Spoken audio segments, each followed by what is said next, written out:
విషయం సంక్షేమం ఉంది. ఒక విషయం సార్ ఏంటంటే రజనీక కూడా కొన్ని విషయాలు చెప్పాలి. ఏంటంటే గతం గురించి మాట్లాడుకుందాం ఒకసారి. 2014లో కేసీఆర్ గారు అధికారంలో చేపట్టడానికి 63 స్థానాలు ఆయన బలాన్ని ఇచ్చినాయి. మెజార్టీతో ప్రభుత్వం ఏర్పాటు చేసిరు. 10 సంవత్సరాల వరకు పరిపాలించారు వాళ్ళు. సో వాళ్ళకి ఎక్కడ అడ్డంకులు రాలే, ఎక్కడేమి ఇబ్బంది రాలే, ఏం జరగలేదు. కానీ అంతకంటే ఒక 2 స్థానాలు ఎక్కువ తెచ్చుకొని మాకు మాత్రం ఇబ్బందులు వస్తాయని చెప్పి మీరే అజంప్షన్ చేసుకుంటే దానికి మేమేం చేయలేము. ఎవరు చేయట్లేదు. సాక్షాత్తు ముఖ్యమంత్రి గారు ప్రతి సభలో చెప్తున్నారు. సార్ ఒక విషయం ఏంటంటే ప్రతి పార్టీకి ఒక సిఎల్పి, ఒక ఎల్పీ ఉంటుంది సార్. ఆ ఎల్పీలో నిర్ణయం తీసుకుంటారు. ఇప్పుడు సపోజ్ రేవంత్ రెడ్డి గారు ముఖ్యమంత్రి అవ్వడం కోసం కేవలం కాంగ్రెస్ పార్టీ నిర్ణయం తీసుకొస్తారు. ఇక్కడ ఉన్న ఎమ్మెల్యేల అభిప్రాయం కూడా సేకరిస్తారు.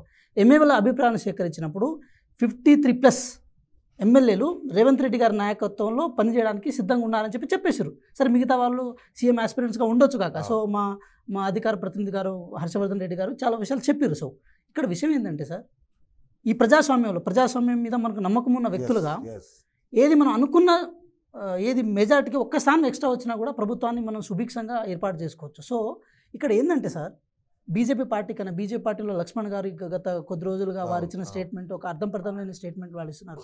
ఇన్ కేస్ బీఆర్ఎస్ కనుక ఇదే స్టేట్మెంట్ల మీద స్టక్ ఆన్ అయి ఉంటే వాళ్ళ 39 మంది ఎమ్మెల్యేలను వాళ్ళు కాపాడుకునే ప్రయత్నంలో పనిచేయాల్సిన అవసరం ఉంటుంది. ఎందుకంటే వాళ్ళు ఇలాంటి ఒక స్టేట్మెంట్ చేస్తే అల్టిమేట్గా ఆ పార్టీకే ప్రమాదం ఉంటుంది. ఎందుకంటే ఒక ప్రతిపక్ష పాత్ర పోషించండి అని చెప్పి మీ చేతిలో అధికారాన్ని ప్రజలు పెట్టినప్పుడు అసెంబ్లీకి రావడం, లేకపోతే ప్రతిపక్ష హోదాలో భాగంగా మీరు ఏదైనా చేయడం లాంటివి జరగాలి సార్. అలా కాకుండా కనుక కేవలం ప్రభుత్వం రేవంత్ రెడ్డి గారి నాయకత్వం మీద దుమ్మెచ్చి ప్రయత్నం కనుక చేస్తే అది మీ పార్టీకి ప్రమాదం. ఒక మాట బీజేపీ పార్టీకి సంబంధించిన శ్రవణ్ గారికి ఒక మాట కొన్ని విషయాలు చెప్పాలనుకున్నాను. ఏంటంటే వాళ్ళు మాట అంటే ఆర్టికల్ 370 అంటున్నారు, 2G స్పెక్ట్రమ్ కేసు అంటున్నారు. సో లడాఖ్లో సోనం వాంగ్చూ గారి నాయకత్వంలో అక్కడ ఉద్యమం జరుగుతుంది, పెద్ద ఉద్యమం జరుగుతుంది. 3 Idiots సినిమాని కూడా వారిని ప్రేరణగా తీసుకొని 3 Idiots సినిమా తీసిరు. సో లడాఖ్లో చాలా పెద్ద ఉద్యమం జరుగుతుంది. వారు నిరాహార దీక్ష కూర్చున్నారు. ఏది అప్పుడు అంటే వాళ్ళు రిలే నిరాహార దీక్షగా చాలామంది దాంట్లో ఇన్వాల్వ్ అవుతున్నారు. వారు ఇంకో విషయం ఏం చెప్పారంటే 2G స్పెక్ట్రమ్ కేసు గురించి చెప్పారు. సో బీజేపీ నాయకులకు స్పష్టంగా ఒక మాట చెప్పదలుచుకుని ఏంటంటే ట్రయల్ కోర్టు 2G స్పెక్ట్రమ్ కేసుని కొట్టేసింది. ఆ జడ్జిమెంట్లో క్లియర్ కట్గా ఏమని చెప్పిందంటే దీంట్లో ఏం అన్యాయం జరగలేదు, దీంట్లో ఏం లుకులకు జరగలేదని చెప్పింది. సిబిఐ కూడా దానికి తగ్గట్టు మేము వివరణ ఇవ్వలేకపోయినాం, దాని తగ్గట్టు మేము సాక్ష్యాలు ఇవ్వలేకపోయామని చెప్పి సిబిఐ కూడా ఒప్పుకుంది. అయినా సరే కేవలం ఒక రాజకీయ కక్షలో భాగంగా రాజకీయం మీరు వాడుకోవాలన్న ఉద్దేశంతో 2G స్పెక్ట్రమ్ కేసుని బీజేపీ నాయకులకు దాని మీద అవగాహన లేకున్నా కూడా దాని మీదే మాట్లాడి దాని మీద చెప్పడం. మొన్న నరేంద్ర మోడీ గారు నాగర్ కర్నూలు సభలో ఆ విషయం మాట్లాడాల్సిన వ్యక్తినా ఒక కోర్టు జడ్జిమెంట్ ఇచ్చిన తర్వాత కూడా దాని మీద కంటెంట్ ఆఫ్ కోర్టు కింద దాని మీద మాట్లాడి మీరు చేస్తున్నారంటే మీరు ఈ దేశాన్ని ఏ విధంగా డెవలప్ చేసిరని చెప్పి దాని మీద మాట్లాడాల్సిన అవసరం మీకు లేదు. 70 సంవత్సరాల కాంగ్రెస్ పార్టీ ఏం చేసిందని దాని మీద దుమ్మెత్తిపోయడం తప్ప ఈ 70 సంవత్సరాలు జరిగిన అభివృద్ధిని ఈ 10 సంవత్సరాలు మీరు సర్వనాశనం చేసిరు కదా అని చెప్పి మీరు ఆత్మవిమర్శ చేసుకుంటలేరు ఎందుకు?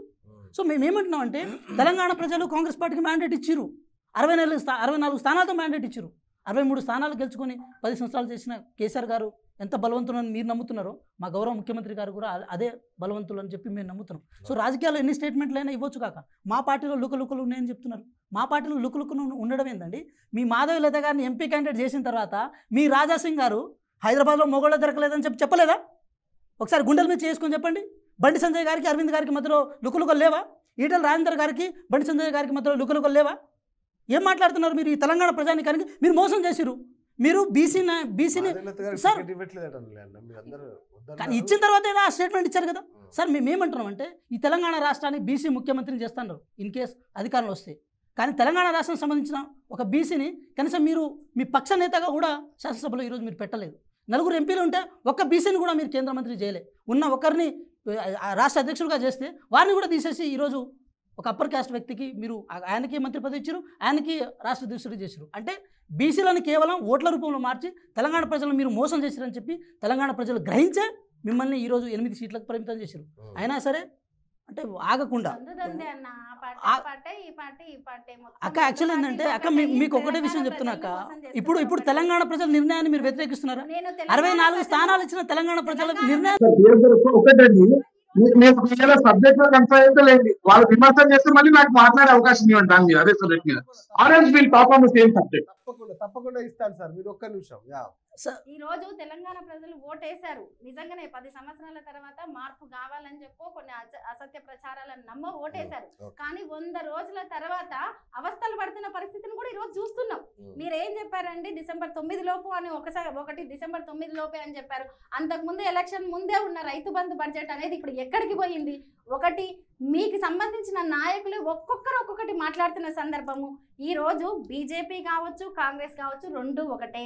తెలంగాణ ప్రాంతాన్ని ఏదైనా సరే ఈ ప్రాంతం నుంచి వాళ్ళు బెనిఫిట్ పొందడం తప్ప ఈ ప్రాంత అవసరాల గురించి ఇప్పుడు జాతీయ హోదా ఇచ్చే విషయంలో కావచ్చు, బడ్జెట్ విషయంలో కావచ్చు, ఏ తెలంగాణ కాపాడేది మీరు ఒక్కరే. సార్ ఒక విషయం ఏంటంటే అక్కగారికి ఒక మాట చెప్పాలి ఏంటంటే, వారు మిషన్ కాకతీయ ద్వారా తవ్వించిన చెరువుల్లో ఒక 100 రోజులు కూడా నీళ్లు ఆగలేకుండా ఉన్నాయంటే మీరు నిజంగా తవ్వించారా, తవ్వించలేదా? ఇంకో విషయం చెప్తున్నాను. ఇంకో విషయం అంటే క్రాఫ్ హాలిడే ప్రకటించింది ఎలక్షన్స్ జరగకంటే ముందు. అప్పుడు గవర్నమెంట్లో ఉన్నది ఎవరు? మీరే కదా. సో ఒక విషయం ఏంటంటే ఎల్నినో ప్రభావం ఉంటుంది, సైంటిఫికల్గా ఎన్విరాన్మెంట్ ఇష్యూస్ ఉంటుంది. శ్రవణ్ గారు మీకు సమాధానం చెప్పడానికి సిద్ధంగా ఉన్నారు. శ్రవణ్ గారు సరే, ఇప్పుడు మనము టాపిక్ లో ఉన్నారని కాబట్టి ఇందాక నేను వేరే విషయాలు కూడా అంత దూరం పోలేదు. మీరు వాళ్ళకి అవకాశం ఇస్తున్నారు వేరే టాపిక్స్ మీద మాట్లాడడానికి. మళ్ళీ నేను మాట్లాడేటప్పుడు సార్, ఇప్పుడు వాళ్ళు ఇందాక సార్ మాట్లాడుతున్నారు, ఇందాక మన టిఆర్ఎస్ పార్టీ ఇంకోసారి మాట్లాడారు, బీజేపీ వాళ్ళు జబ్బలు దలుచుకుంటున్నారు, ప్రభుత్వానికి నేను అన్నానా సార్? మీరే ఇందాక మీ సాక్షిగానే క్లియర్ గా చెప్పాను, మేము కూలగొట్టం ముర్ర మీ ప్రభుత్వం మీరేం నడిపించుకుంటున్నారు అని మీరు కూర్చుకోండి రావుతుంది. అట్లాగా సార్, మీరు తనుకొని అయితే ప్రభుత్వాన్ని కూర్చుకోమని చెప్పినది అంతే. మీరు చెప్పిన గతం అనే ఉదాహరణలోనే మీ గతంలో అన్ని ఆ చరిత్రే ఉంది కదా.